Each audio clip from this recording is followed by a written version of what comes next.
ఎపిస్టన్ files సంబంధించి American justice department సంచలనాత్మకమైనటువంటి అంశాలను బయటపెట్టింది. ఆ అన్సీల్డ్ రికార్డ్స్, అఫీషియల్ డాక్యుమెంట్స్ అంటూ, హ్యాండ్ రిటన్ ప్యాసింజర్ ఎంట్రీస్ అంటూ జెఫ్రీ ఎపిస్టన్ ఎయిర్ క్రాఫ్ట్కి సంబంధించినటువంటి ఇష్యూస్ బయటపెట్టింది. అందులో ఎవరెవరి పేర్లు ఉన్నాయి అంటే డొనాల్డ్ ట్రంప్ ఉన్నాడు, బిల్ క్లింటన్ ఉన్నాడు, ప్రిన్స్ ఆండ్రూస్ ఉన్నాడు, అట్లాగే ఎపిస్టన్ ఇన్నర్ సర్కిల్ రికార్డ్స్ మరికొంతమంది పేర్లు కూడా ఉన్నటువంటి పరిస్థితి. ఇవన్నీ వాళ్ళ సంతకాలతో సహా ఉండటం, వాళ్ళ పేర్లతో సహా ఉండటం అన్నది సంచలనం సృష్టిస్తోంది.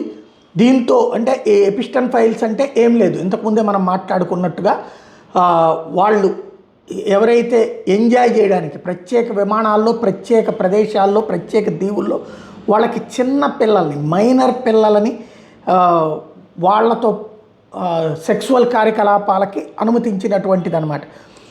అది ఇప్పుడు పెద్ద ఎత్తున చర్చకి తావిస్తోంది.